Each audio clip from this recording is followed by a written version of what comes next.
오늘 하나님의 말씀은 로마서 12장 1절부터 8절까지의 말씀입니다. 그러므로 형제들아, 내가 하나님의 모든 자비하심으로 너희를 권하노니 너희 몸을 하나님이 기뻐하시는 거룩한 제물로 드리라. 이는 너희가 드릴 영적 예배니라.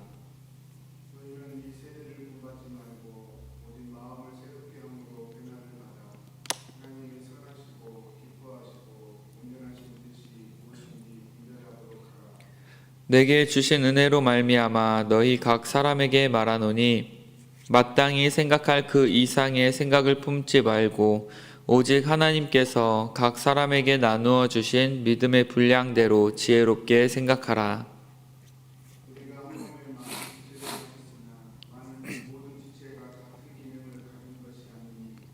이와 같이 우리 많은 사람이 그리스도 안에서 한 몸이 되어 서로 지체가 되었느니라.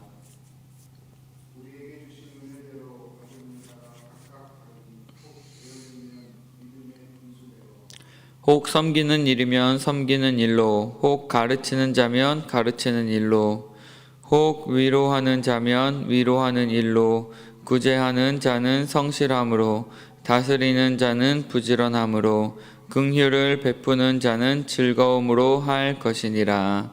아멘. 네, 여러분 신앙생활 하면서 아마 한 번쯤 이런 이야기를 들어보신 적이 있으실 것입니다. 예수 믿는 사람이 왜 그래요? 예수 믿는다는 사람의 삶이 어떻게 저럴 수 있죠? 그런 이야기를 들을 때마다 참 가슴이 아프고 또 뭐라고 대답해 줘야 할지 모를 때가 많이 있습니다. 사람들은 이야기합니다. 기독교인들은 하나님을 믿는다고 하면서 하나님을 알지도 또 믿지도 않는 사람들보다 더 부도덕하게 그리고 인격적이지 못하게 비상식적으로 행동하는 경우가 많이 있다라고 이야기합니다. 물론 모든 기독교인들이 다 그렇게 사는 것은 아닙니다. 실제로 예수 그리스도와 같이 자기 자신을 내어놓고 십자가 앞에 자기 자신을 드리고 빛과 소금의 역할을 감당하며 그 길을 묵묵히 걸어가시는 분들도 있습니다. 그럼에도 우리 가운데에는 왜 하나님을 믿는다고 하면서 삶이 변하지 않는가에 대한 질문이 항상 있는 것을 발견을 합니다. 왜 입으로는 우리가 예수님을 믿는다고 하면서 예수님을 따른다고 하면서 삶의 모습은 그렇지 못한 것일까요? 마음은 원이로되 육신은 약하다라고 하면서 인간이기에 어쩔 수 없다라고 하면서 그것을 당연한 일로 우리가 생각하며 살아야 할까요? 성경은 그렇지 않다라고 우리에게 이야기하고 있습니다. 복음과 삶은 결코 분리될 수 없는 영역이다라는 것을 우리에게 분명히 보여주고 있습니다. 로마서 1장부터 11장까지는 구원의 이론에 대한 이야기를 하고 있습니다. 모든 사람이 죄인이고 또한 그 죄로 인해서 죽을 수밖에 없고 심판받아 지옥에 갈 수밖에 없는 존재들인데 하나님께서 우리를 너무나도 사랑하셔서 예수 그리스도를 이 땅에 보내주시고 또한 그를 믿는 자마다 구원을 받게 됩니다 라는 것이 1장부터 11장까지의 내용입니다. 여러분, 우리가 예수 그리스도를 믿음으로 말미암아 구원을 받을 수 있습니다. 구원은 결코 우리의 어떠한 노력이나 혹은 율법을 잘 지켜서 얻을 수 있는 것이 아니라 오직 하나님의 은혜로 우리에게 주어지는 것입니다.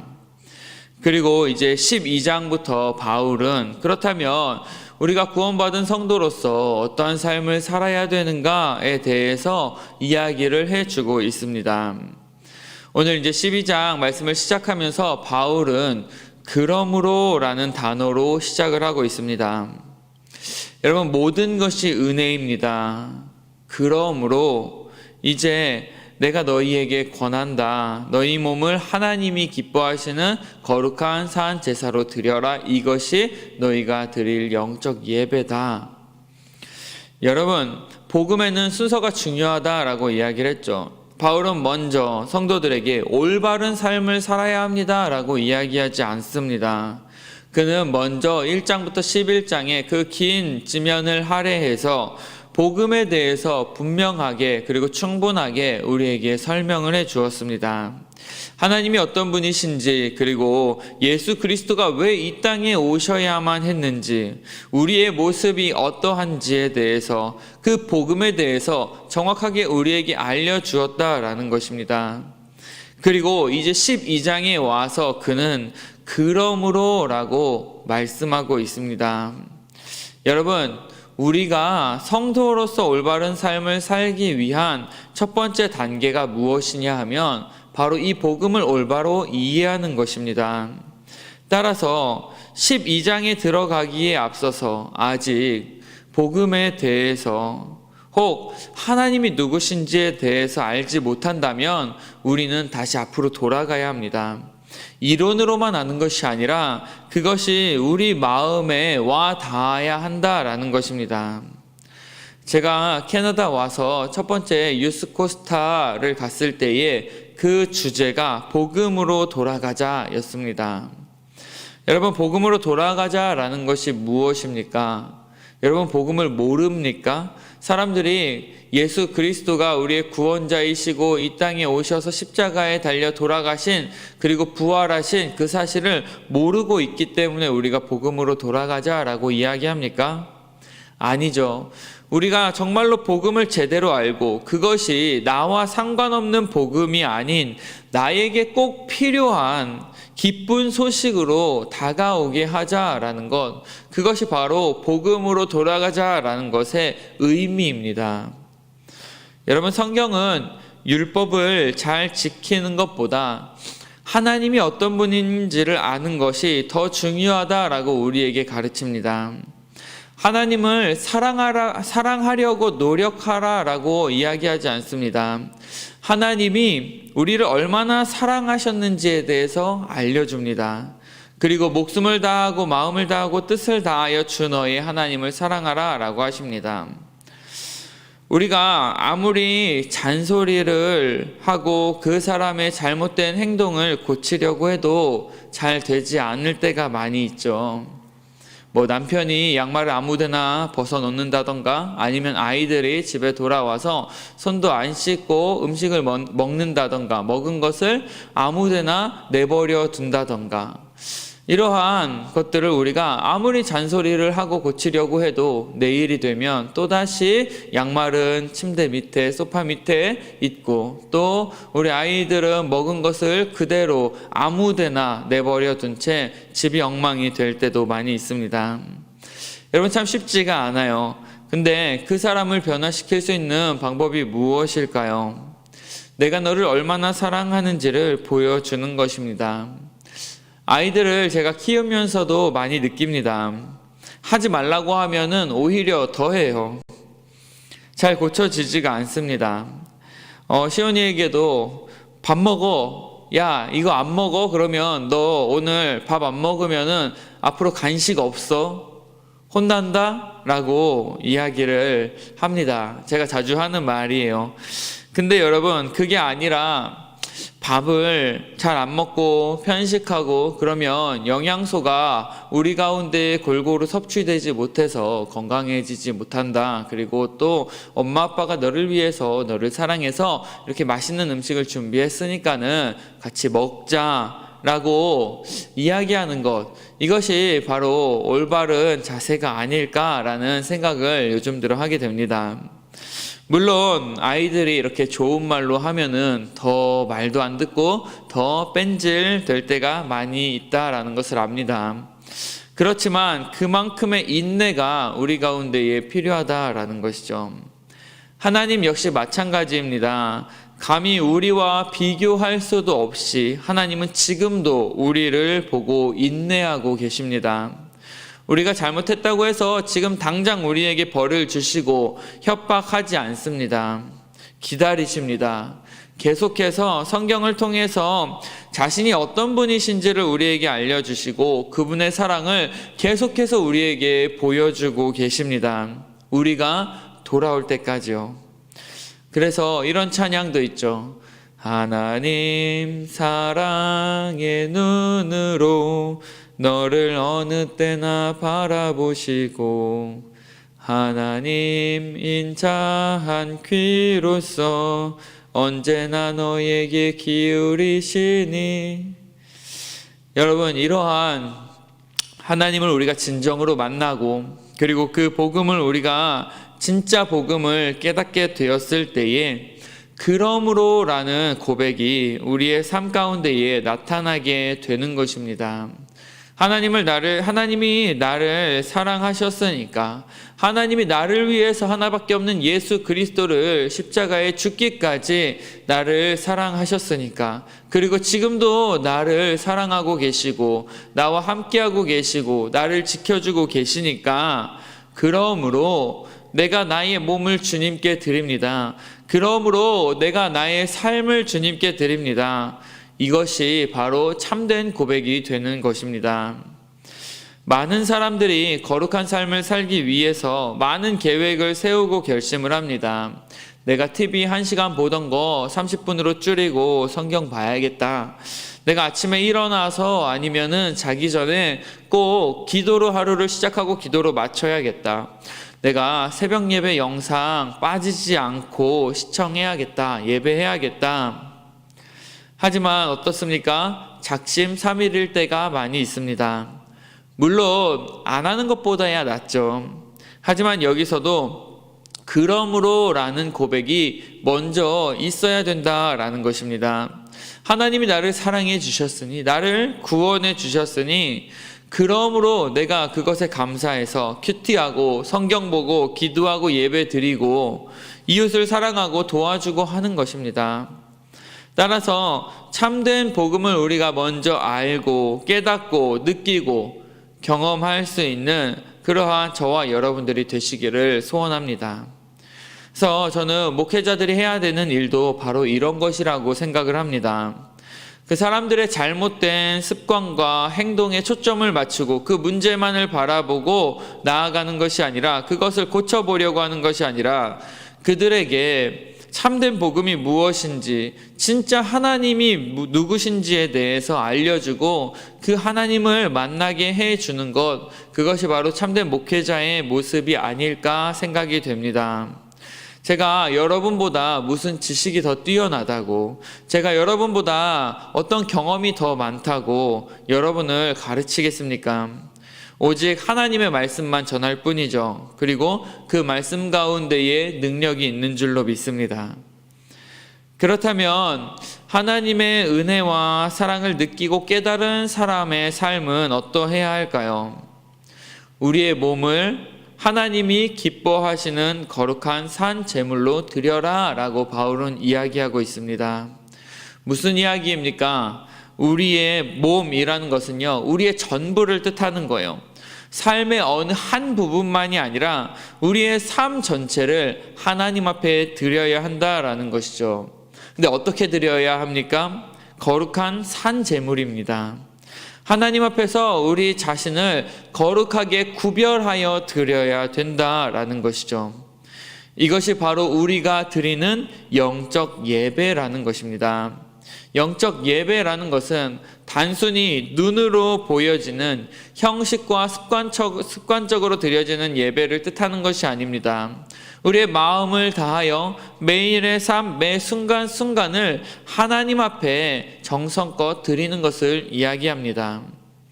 그래서 유기성 목사님께서 예수 동행일기 또는 24시간 주님 바라보기 운동을 하시는 것도 바로 이러한 맥락이라고 봅니다. 그렇게 주님을 바라보고 주님의 뜻을 구하며 주님이 원하시는 삶을 우리가 살다 보면 우리는 이 세상과 구별된 삶을 살게 됩니다. 왜냐하면 성경의 가치관 그리고 하나님이 원하시는 삶은 이 세상의 가치관과 너무나도 다르기 때문에 그렇습니다. 저희가 지금 월요일마다 청년들과 온라인으로 만나서 우리가 기독교인으로서 어떠한 가치관을 가지고 이 세상을 살아가야 할지에 대해서 많은 이야기를 나누고 있습니다. 지금까지 뭐 자살이라던가 낙태라던가 한국의 지금 차별금지법 그리고 또 동성애, 이성교제 이런 것들에 대해서 많이 나누었습니다. 여러분, 세상은 낙태를 아무렇지도 않게 생각합니다. 혼전 순결을 지키는 것 역시 고리타분한 생각이다 라고 여깁니다. 그리고 동성애는 죄가 아니다 라고 주장을 합니다. 돈을 많이 벌면 뭐든지 원하는 것을 하고 행복하게 살 수 있다 라고 생각합니다. 여러분, 이러한 세상적인 가치관에서 벗어나는 것, 그리고 성경이 이야기하고 있는 하나님 나라의 가치관으로 살아가는 것, 이것이 바로 우리가 해야 하는 일입니다. 여러분, 어떻습니까? 지금 세상의 가치관에 빠져서 혹은 그것이 잘못된 것인지도 모른 채 그 사회와 문화에 순응하며 살고 있지는 않습니까? 요즘 잘 모르는 것이 있으면 저도 그런데 이런 이야기를 합니다. 유튜브에 찾아봐, 아니면은 구글에 검색해봐 라고 이야기를 하죠. 거기 다 있어 라고 이야기를 합니다. 구글과 유튜브가 모든 것의 기준이 되고, 그리고 그곳에서 사람들은 진리를 찾으려고 합니다. 하지만 여러분, 참된 진리, 우리의 모든 해답은 어디에 있습니까? 유튜브가 아니고 구글이 아니고 바로 성경에 있습니다. 따라서 우리가 삶의 어떠한 문제를 만났을 때에 유튜브나 구글을 찾기보다는 성경에서 찾아봐, 성경에 그 해답이 다 있어 라고 이야기할 수 있는 저와 여러분들이 되시기를 원합니다. 그래서 구글이나 유튜브에 나오는 혹은 네이버에 나오는 다음에 나오는 그러한 세상의 가치관과 세상의 진리가 아닌 성경에서 이야기하고 있는 하나님이 말씀해 주시는 그 삶의 지혜와 삶의 진리를 우리가 따라 살아갈 수 있는 저와 여러분들이 되기를 원합니다. 근데 뭐 해봐서 알겠지만 이게 참 쉽진 않습니다.